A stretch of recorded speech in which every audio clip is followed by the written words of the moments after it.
Baik,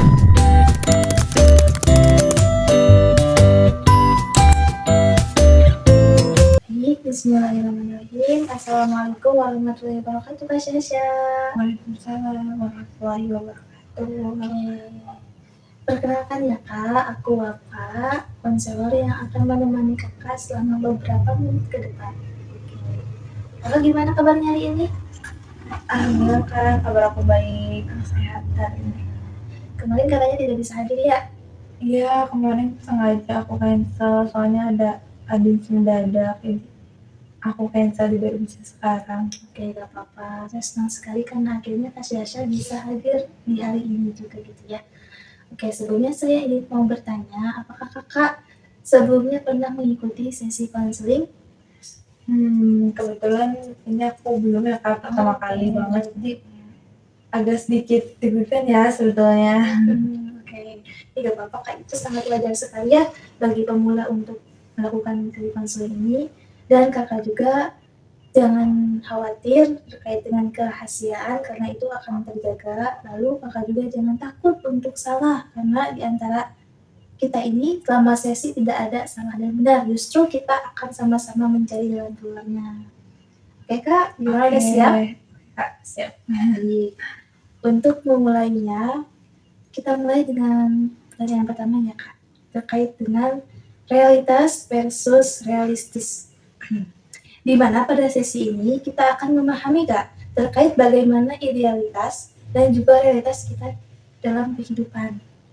Boleh saya tahu Kak, sebenarnya apa yang membuat Kakak datang pada hari ini? Oke Kak, jujur ya Kak, jadi sebenarnya aku masih agak bingung banget. Aku kan sekarang lagi semester akhir kan, di jurusan aku itu ekonomi bisnis. Tapi kayak aku tuh masih agak bingung, itu kayak kerjanya harus mulai dari mana nih, dan aku kayaknya harus ngambil apa nih, kayak gitu. Dan aku juga masih bingung banget jadinya mau ke depannya mau kayak gimana sih, kayak gitu sih Kak. Oke Kak, kalau saya boleh tahu Kak, apakah ada pekerjaan yang membuat Kakak itu merasa bermakna dari pekerjaan tersebut? Lebih ke aku pengen punya bisnis fashion aja sih Kak. Oke, bisnis passionnya Kak. Oke, tadi yang Kakak jelaskan ya. Sekarang Kak ini, kalau dalam bimbingan karir itu ada istilah yang disebut career indecision, yaitu kondisi kebingungan dalam menentukan karir, dan itu sangat wajar dialami oleh mahasiswa akhir gitu ya Kak. Sebelumnya tadi Kakak ingin menjadi pebisnis fashion ya? Iya. Jika memang uang itu bukan tujuan Kakak misalkan, apakah ada karir yang akan Kakak pilih? Ya mungkin aku mau jadi guru kali ya Kak. Kalau enggak juga ya pedagang. Oke, pedagang. Oh iya, berarti selera sekali ya Kak. Tadi Kakak pengen jadi pembisnis fashion kan ya. Terus jadi pedagang juga. Itu berarti Kakak itu emang passion Kakak itu ada di bisnis gitu ya Kak. Betul? Oke, selanjutnya saat ini Kakak ingin menjadi bisnis fashionnya. Kira-kira pernah muncul nggak hal negatif di pikiran Kakak yang mengganggu Kakak dan bikin stuck di sana gitu? Ya pastinya banyak banget ya Kak. Kayak di antaranya tuh takut bersaing dengan orang-orang yang udah lebih duluan terjun gitu kan, yang lebih handal juga. Terus aku juga belum banyak banget mengikuti pelatihan-pelatihan sih Kak. Nah, Kak Syasha, dalam karir desain model ini kita percaya bahwa karir baik bukan hanya soal gaji Kak, tetapi juga soal well-being. Tahu well-being? Jadi well-being itu kesejahteraan. Percuma kita memiliki gaji yang cukup, tetapi kesejahteraan kita nggak dapat. Itu bukan karir yang sehat untuk kita Kak. Nah, dalam bimbingan karir ini tuh kita akan memperkenalkan istilah PERMA Kak. Nah, PERMA ini tuh ada singkatannya. Yang pertama ada positif emosional. Nah, untuk E-nya engagement, lalu untuk R-nya relationship, untuk M-nya meaning, dan untuk A-nya accomplishment atau istilahnya itu adalah prestasi gitu ya Kak. Oh iya. Nah, setelah tadi saya paparkan ya Kak, Kalau menurut kakak, bayangkan sekarang kakak kan sebagai mahasiswa juga yang sedang memikirkan tentang karir kedepannya, gitu ya. Nah, seberapa penuh nih baterai yang kakak miliki gitu dari kelima elemen di atas itu? Silakan kakak jabarkan dengan angka 0 sampai 100. Oke kak, kalau misalkan positif emosian tuh mungkin aku 30% ya. Karena aku tuh sering ngerasa agak flat, agak kayak kurang semangat untuk ke kampus. Dan kalau engagementnya sekitar 25%. Karena mata kuliah yang aku ikut itu banyak yang saya jalani secara autopilot itu loh kak. Kalau relationship ya aku 60% karena teman-teman aku juga pada oke banget, pada baik banget gitu ya, aware. Kalau minimnya itu ya paling rendah sih kak, mungkin 15%. Karena kayak aku tuh sering ngerasa buat apa ya aku belajar ini nih gitu, ini buat apa sih gitu. Kalau accomplishment-nya sih kayak 40% sih kak mau rasain, karena aku ngerasa aku bisa ngerjain tugasnya tapi aku nggak bangga banget sama hasilnya, kayak ya udah aja gitu. Oke Kak Syasha, ini sangat jujur sekali ya kakak, benar-benar jujur gitu ya. Tadi saya dengar gitu ya dari media message ya bahwa meaning dan positif emotion kakak ini sangat rendah kak. Tadi ada di sekitar poin ada 15% dan juga 25% ya. Iya kak.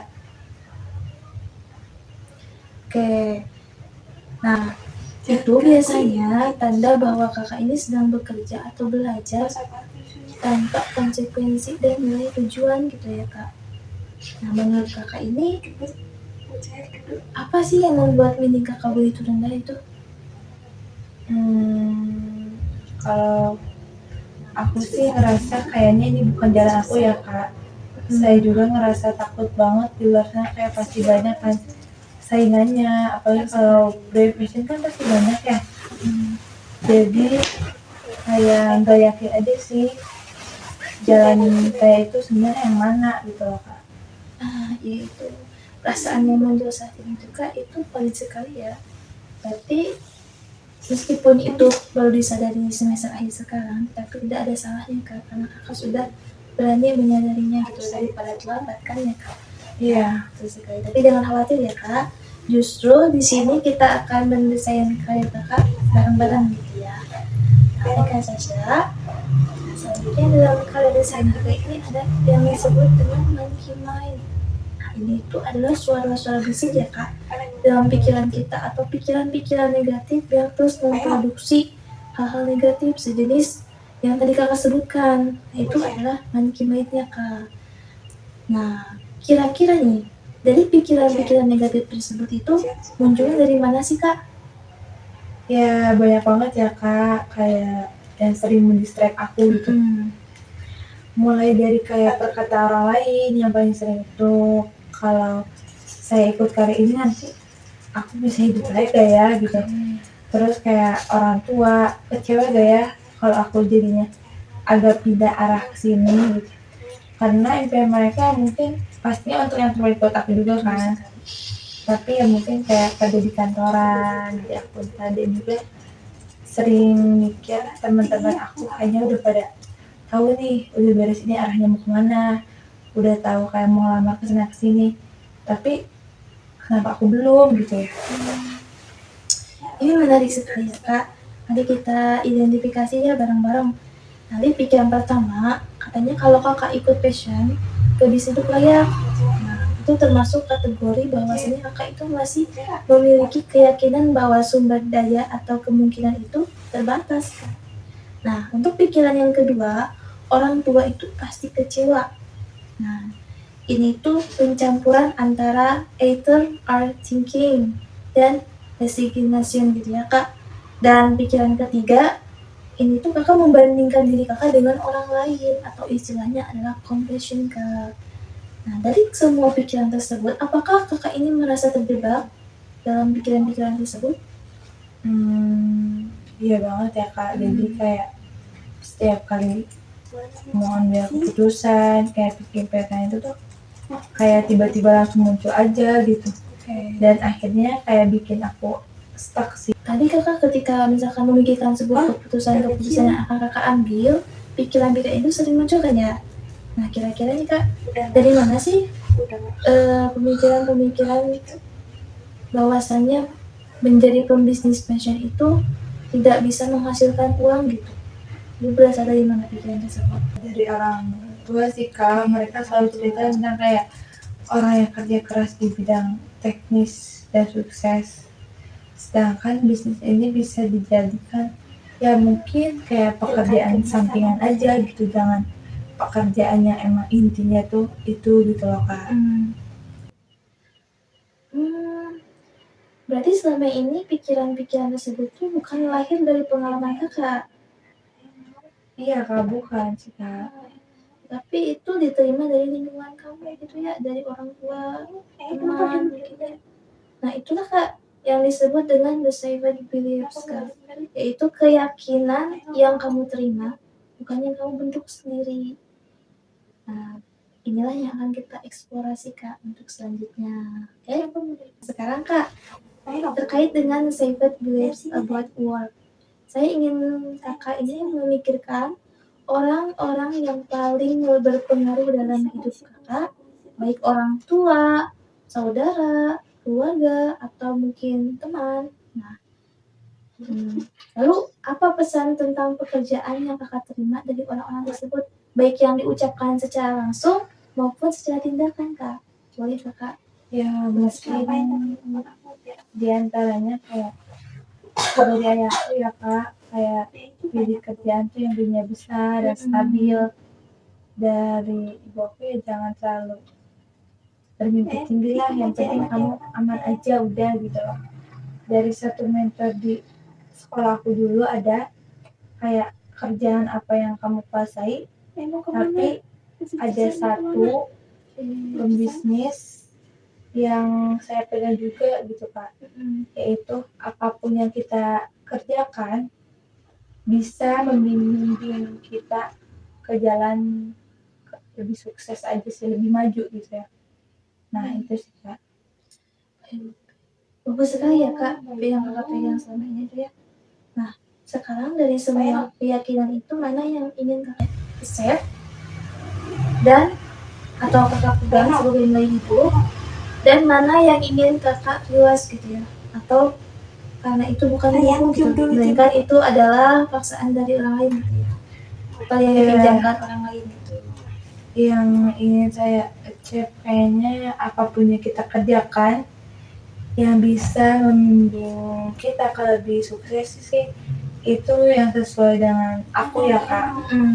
Dan yang ingin aku realize yaitu jangan terlalu bermimpi, karena itu bikin saya takut mencoba aja sih kak. Jadinya aku kayak aduh bingung nih aku coba gak ya gitu loh, jadi masih banyak ketakutannya gitu. Dan mungkin pilih yang gajinya besar juga karena itu bikin aku udah melihat potensi dari bidang lain gitu loh kak. Nah, ini adalah langkah penting ya kak. Nah, dan kakak baru saja memisahkan suara-suara di kepala kakak yang tadinya menjadi milikmu dan bukan milikmu kak. Nah, kali yang dirancang dengan sadar ini dimulai dari sini kak, tentunya dari kesadaran untuk tidak menjalani hidup orang lain, tidak mendengarkan apa kata orang lain, tapi mendengarkan apa kata Diri sendiri ya gitu. Iya ya kak, kayak aku baru sadar gitu loh kak, selama ini kayaknya aku ngejalan itu dari skrip ditulis orang lain gitu loh kayak. Iya gak apa-apa, tapi sekarang kita mulai menulis skrip kakak sendiri, boleh? Boleh kak. Oke. Maka untuk selanjutnya, tadi kan kakak bilang masa terjebak nih ya antara passion kakak dan keinginan orang tua. Nah itu masuk ke dalam monkey mind yang membuatmu seolah hanya ada dua pilihan di dunia ini kak. Nah coba kita masuk ke fase reframe atau menyatukan atau menggabungkan keduanya. Kira-kira nih dari yang kakak bimbing itu apakah bisa digabungkan keduanya? Mungkin bisa ya Kak, tapi kayak aku tuh belum tahu gitu loh Oke. Kak, caranya kayak gimana. Oke, sekarang caranya kayak gini. Sekarang coba bayangkan, kamu kan sekarang punya keahlian di bidang ekonomi bisnis gitu ya. Nah, setidaknya kakak tahu terkait dengan dasar-dasarnya gitu. Nah, selain itu juga kan kakak punya minat di bidang fashion.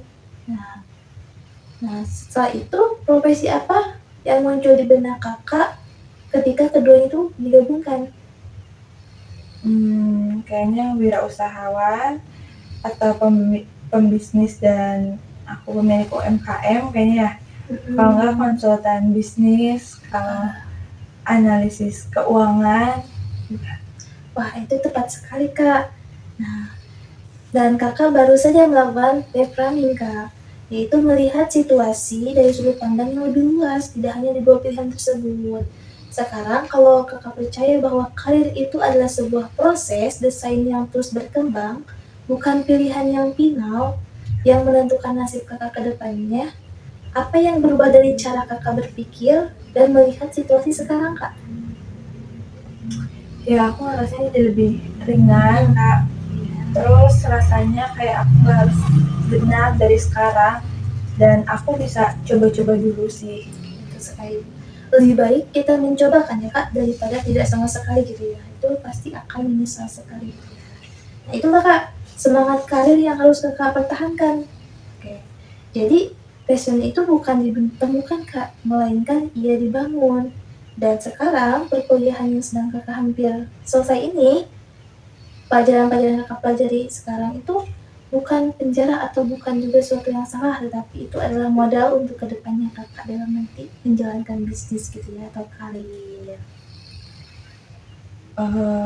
Iya Kak. Oke. Nah selanjutnya kak Syasha, dalam karir desain juga ada konsep penting kak, yaitu namanya coherent manifesto kak. Jadi karir yang bermakna itu lahir dari keselarasan antara tiga hal. Apa saja? Yang pertama, who I am, siapa dirimu. Lalu yang kedua, what I believe, yaitu apa yang kamu yakini tentang karir atau pekerjaan dan hidup juga.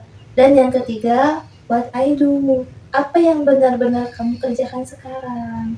Nah, jika ketiganya ini tidak selaras, kakak akan frustasi. Kakak juga pasti akan sinis kepada orang lain gitu. Seperti yang kakak rasakan sebelumnya tadi. Mari kita isi bersama ya kak. Sekarang, apa sih kak nilai yang paling menggambarkan diri kakak coba? Ya aku sih orangnya kreatif ya Kak. Aku juga suka memecahkan masalah dan aku suka bercerita dan aku juga suka ketika karya aku tuh berdampak bagi orang lain.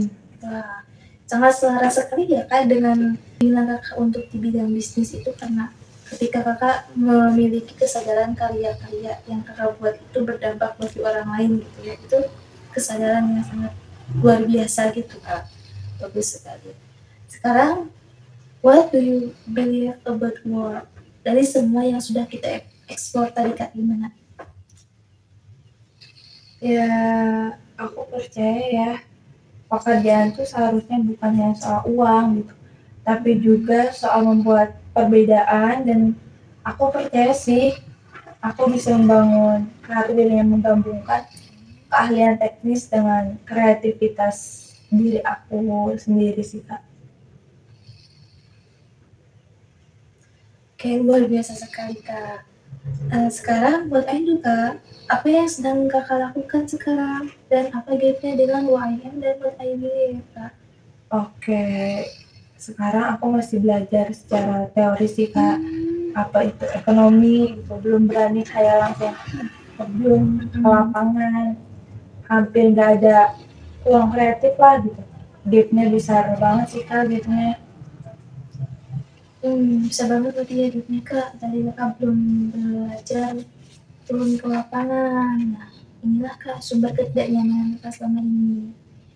Jadi kakak ini sebenarnya sudah tetap tepat ya kak untuk jurusannya, namun karena kakak belum memulai mengisi gap antara UIM dan what I do, nah Akan tetapi kabar baiknya untuk gap itu bisa dipersempit mulai hari ini karena kakak udah mulai memberanikan diri untuk bertemu dengan konselor karir. Oke kak, aku lebih tenang dikit sih kak, dan aku lebih lega lah. Oke, sekarang kakak udah masa itu juga kan ya. Nah baik kak, tadi kan kita udah dari mulai di awal ya, dari perma sampai tadi akhiran manifesto ya kak. Sekarang kita masuk ke sesi actionnya kak. Nah berdasarkan semua yang telah kita eksplorasi, selanjutnya kita akan masuk ke tahap karir brainstorming kak. Coba kakak sebutkan 15 cita-cita yang pernah kakak inginkan baik dulu dan sekarang, tapi harus secara spontan. Oke kak, mungkin dari dulu ya aku pengen jadi dokter, jadi bidan, aku pengen bisnis fashion, bisnis kosmetik, bisnis skincare, atau punya toko rumah gitu sih. Aku guru. Ya, Oke, dari yang sudah kakak sebutkan tadi ya, bahkan lebih dari 15 karir yang sempat kakak inginkan di masa dulu dan sekarang, cita-cita yang kamu sebutkan secara spontan tadi itu mana yang sangat kamu idam-idamkan sampai sekarang? Ya pastinya aku ke itu sih kak, bisnis fashion ya. Karena aku ngerasa tuh bisnis fashion tuh aku kayak punya dasar-dasarnya, jadi sedikit aku tau lah gimana kalau kita mau punya bisnis fashion gitu loh. Oke, bisnis fashion berarti ya kak. Nah tadi yang kakak lakukan brainstorming itu adalah langkah untuk menciptakan prototipe karir kakak gitu. Tadi udah ketemu di bisnis fashion. Oke Kak Syasha, nah sekarang jika di profesi ini mencerminkan nilai dan minat kakak, berarti kakak ini sedang bergerak menuju passion, yang dimana titik ini selaras dengan hati kakak, tujuan dan tindakan. Nah sekarang langkah selanjutnya, coba pilih 2 orang yang kamu idolakan dan selaras dengan cita-cita kamu tadi. Oke kak, aku ada sih salah satu kenalan ya, dia tuh bekerja sebagai model fashion, brand lokal juga, brand luar negeri gitu, brand gitu. Dan aku juga ada selebgram yang aku follow sih, yang aku suka. Oke. Dari yang tadi kakak sebutkan itu sangat konkret sekali ya kak dengan karir kakak. Ya kakak impikan gitu ya di depan sana gitu. Nah sekarang ada satu hal lagi yang ingin saya ajak untuk kakak bisa melakukannya, yaitu informational interview. Nah nanti coba dari 2 orang tersebut minta 15-20 menit untuk ngobrol bersama mereka, kayak ngobrol santai aja gitu ya, kayak buat sharing-sharing gitu ya, bukan untuk melamar pekerjaan. Nah, gimana kakak siap melakukannya? Oke kak, siap kak, nanti aku mungkin mulai berbincang sharing ya dengan teman-temanku ini deh. Untuk yang selebgram itu mungkin aku coba DM kali ya. Iya, coba DM dulu aja ya kak. Nah, itu sangat fantastis. Nah itu sangat sempurna sekali ya kak. Nah, oke, berarti dengan menghubungi teman kakak ini bisa menjadi ajang untuk kakak bisa diskusi dengan mereka karena mereka juga kan sebagai profesional ya kak. Terus sekali, dan tentunya ini adalah selangkah lebih maju untuk meningkatkan pengetahuan kakak tentang mimpi yang kakak inginkan gitu kak. Alhamdulillah ya kak, untuk sesi konselingnya udah cukup, sepertinya udah selesai. Nah sebelumnya kakak gimana nih perasaannya setelah melakukan sesi konseling bersama saya? Oke kak, aku rasanya lebih ringan aja sih, lebih enteng, jadi gak ada pikiran-pikiran yang kayak tiba-tiba ada di kepala gitu ya, jadi lebih tenang aja sih kak. Oke, kalau gitu alhamdulillah ya. Terima kasih banyak ya kak atas partisipasinya, atas antusias kakak selama menjalankan sesi konseling ini gitu ya. Mungkin kita tutup saja kak untuk sesi konseling ini dengan hamdalah bersama-sama. Alhamdulillahirabbil alamin. Baik kak, saya pamit dulu ya. Wassalamualaikum warahmatullahi wabarakatuh. Waalaikumsalam warahmatullahi wabarakatuh.